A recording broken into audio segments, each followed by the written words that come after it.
जब जेठ महिनाको 6 गते मङ्गलबारदेखि म फास्टिङ बसेको थिएँ 12 गतेसम्म 7 दिनको म उपवास बसेको थिएँ। जब म 7 दिनको उपवास बसेको थिएँ मैले तपाईहरु कोही पनि नबोल्नु, कोही पनि नसोध्नुस्। म आज एकदमै यी दिनहरुमा जब म कुरा सुन्दैछु हिजोदेखि मेरो आँखा दुखिरहेको थियो किन प्रभुले गर्दा, किनभने हाम्रो विश्वासीले सताउन आएको कुराहरु अघि अगममा नै आइरहेको थियो कि मर्न मन लाग्यो। अनि भन्नुको मतलब अनि यी दिनहरु भनेको हामी अन्तिम घडीमा छौं। हामी अब अन्तिम क्षणमा छौं। मैले आजभन्दा अगाडि केही समय अगाडि नानीलाई कन्ट्रोल गर्नुलाई प्लिज मैले दर्शन देखेको थिएँ कि मेरै पालामा र्याप्चर भएको खिसेसो आएको, सायद मलाई प्रभुले देखाएको कारणले मेरै पालामा मेरै उमेरमा सायद र्याप्चर हुन्छ हुँदैन पिताको इच्छाको कुरा हो। तर मैले त्यस्तो दर्शन देखिरहेको थिएँ। तर मैले यी दिनहरुमा धेरै मण्डलीहरु सेलाइरहेको छ, धेरै मण्डली खाली छ। मैले हिजो अस्ति अलि अगाडि मैले कपुरकोट एकजना पास्टरसँग कुरा गर्थेँ। उहाँले भन्नुभएको थियो कि मण्डलीमा आज थोरै विश्वासी मात्रै छ, पुरा विश्वासी आउँदैन चर्चमा। आज हाम्रो मण्डली पनि हेर्नुस् त। त्यसै कारणले अनि सबै कुराहरु त हामी छोडेर जाने हो, तर यहाँ गरेको कुराहरु सबै माथि चाहिँ भेला भइरहेको छ।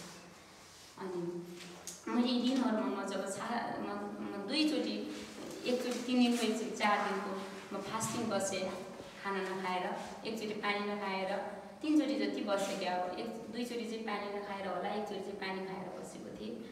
अनि त्यो बेला मैले दर्शन पाएको थिएँ। तर आज मैले जब 7 दिनको जब फास्टिङ बसे, 7 दिनको फास्टिङ बस्दै गर्दाखेरि गाह्रो त हुँदो रहेछ।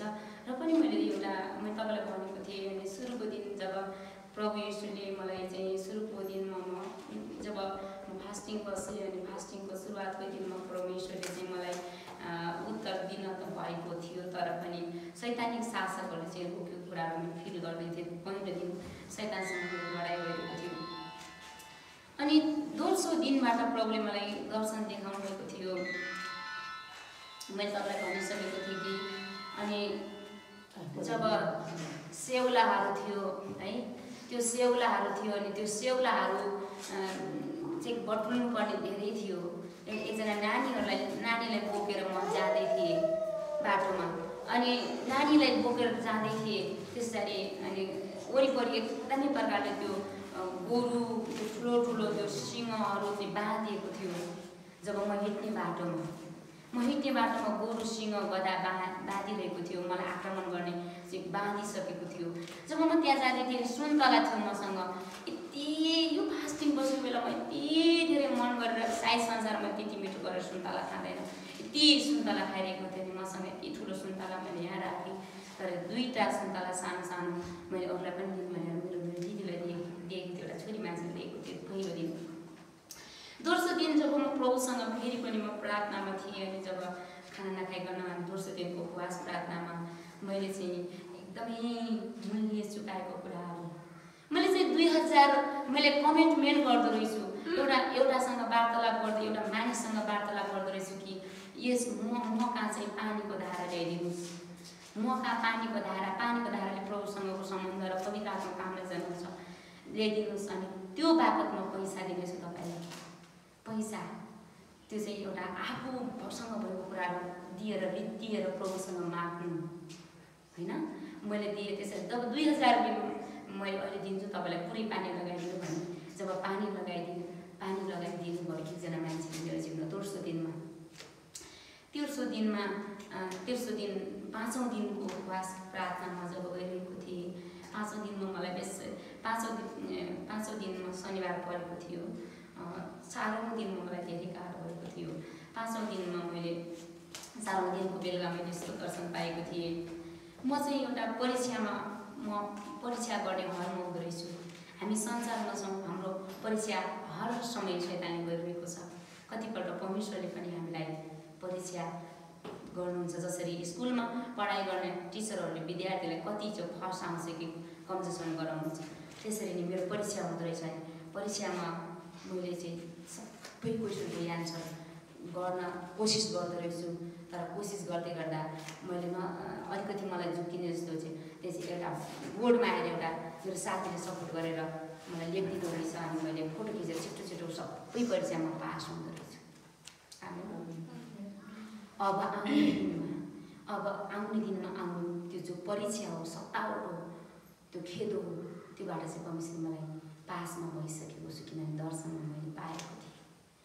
अर्को कुरा मैले त्यही घडी मैले मेरो हराएको घडी, मेरो घडी सौर्य बानी थियो, त्यो घडी होइन तर फरक घडी, स्वर्गीय घडी मैले पाएको थिएँ। घडीले यो जनाउँछ प्रियहरू, टाइम टेबलमा प्रभुसँग भेट्ने, टाइम टेबलमा परमेश्वरको काम गर्ने, काम गर्न लाग्यो भने हामीले रात गएको थाहा छैन, प्रभुलाई धन्यवाद दिने कतिखेर। जब मैले त्यो घडी पाएँ प्रियहरू, मैले 5 बज्न बित्तिकै मलाई प्रभुसँग भेट्ने समय लाग्छ। अनि बिहानको 5 बजे पनि, अनि त्यहाँ दिउँसोको 11 बजेदेखि 12 बजेको समय जब मैले घडी पाएँ, मलाई एकदमै छटपटी हुन्छ जब मैले मेरो पितालाई 5 बजे भेटेन भने, जब मैले बिहानको 5 बजे मैले धन्यवाद मेरो पितालाई दिएन भने, जब मैले घडी पाएको थियो उपवासमा, म एकदमै मैले त्यो जब म फेरि पनि प्रभुसँग म फेरि रिभाइभल मेरो जीवनमा जागेको थिएँ, मेरो मेरो 7 दिनको उपवासमा मलाई फिल भयो। अनि त्यसपछि 6औं दिनको लास्ट सपना जब म दर्शनमा देख्दै थिएँ, म चाहिँ स्कुल जाँदै थिएँ, एकदमै राम्रो युनिफर्म ड्रेस लगाएर म जब जाँदै थिएँ प्रियहरू, अनि एकदमै म जाँदै थिएँ स्कुलमा, जाँदै गर्दाखेरि बाटोमा एउटा पानीको धारा भेटिँदो रहेछ। ब्यागहरू किताबहरू लगेर जाँदै रहेछु, जब जाँदै गर्दाखेरि पानीको धारा भेटिँदो रहेछ। मैले चाहिँ प्रियहरू मेरो ड्रेस त थियो, तर पनि मेरो कपाल टाउकोमा चाहिँ मैले कालो टोपी लगाएको थियो, कालो ठिको होइन, त्यो कति धेरै झुत्रे झाँप्री अनि पुरानो कपडा लगाइरहेको रहेछु। मलाई चाहिँ त्यसले चाहिँ एकदमै मलाई थिचेको जस्तो बोझ बनाएको रहेछ त्यो ड्रेसले मलाई।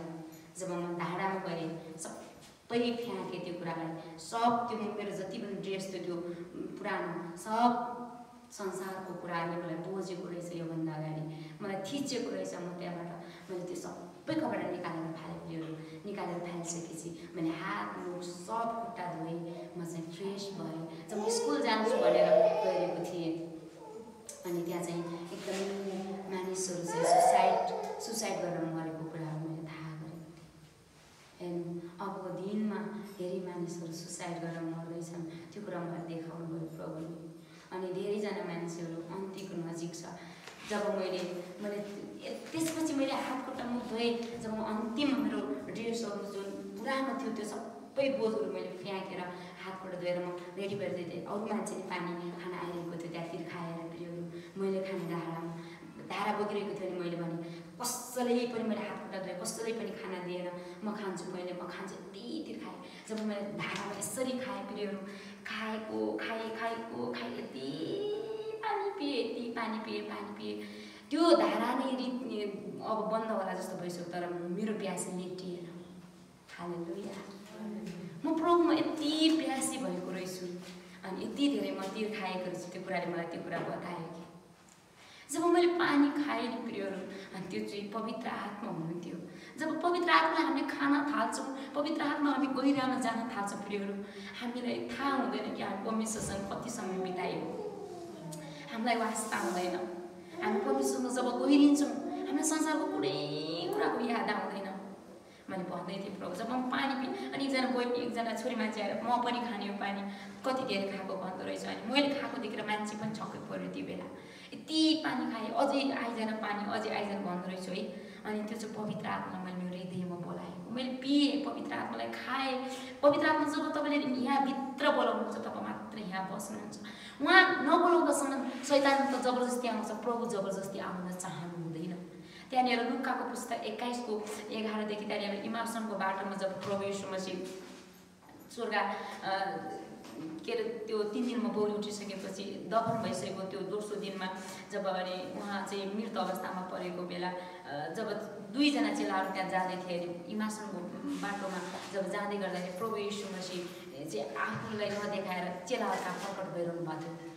त्यो बेला किन प्रकट हुनुभएको थियो भने जब बाटोमा जाँदै गर्दा 11 किलोमिटर जाने बाटो थियो अनि अझै अगाडि जाने इच्छा गर्नुभयो यीशु मसीहले, तर चेलाहरूले यही मात्रै हो भने चाहिँ उनले चाहिँ सुनेका थिए संसार हुँदाखेरि यीशु बाटोमा हिँड्ने बटुवालाई चाहिँ आफ्नो घरमा बोलाएर खुवाउनुपर्छ भनेर यीशुबाट शिक्षा सुनेको थियो। जब यीशु चाहिँ क्रुसमा टाँगेर चाहिँ मृत अवस्थामा हुनुहुन्थ्यो त्यो बेला, अनि बौरी उठेको दिन थियो, त्यो आइतबारको दिन जब बौरी उठेको थियो यीशु मसीह।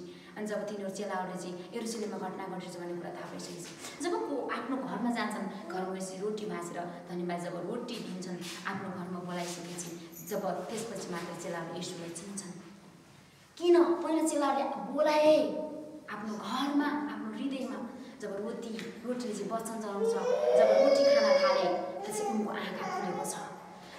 जब परमेश्वरले तपाईँले बोलाउनुहुन्छ आफ्नो घरमा, यीशु मसीह जानुभयो, गइसकेपछि परमेश्वरले वचन दिनुभयो, रोटी वचन। जब तपाईँले मैले वचन खान्छौँ, वचन पढ्छौँ भने हाम्रो आत्मिक आँखा खुल्छ। आत्मिक आँखा खुलेपछि मात्रै हामीले परमेश्वरलाई देख्दछौँ। पहिला हामीले परमेश्वरले बोलाउनु पर्छ। परमेश्वर जबरजस्ती तपाईँमा बस्न चाहनुहुन्न। पवित्र आत्मा जबरजस्ती तपाईँले नराख्दछन्, यीशु आउन चाहनुहुन्न। तर शैतान मात्र जबरजस्ती तपाईँमा बस्न चाहन्छ।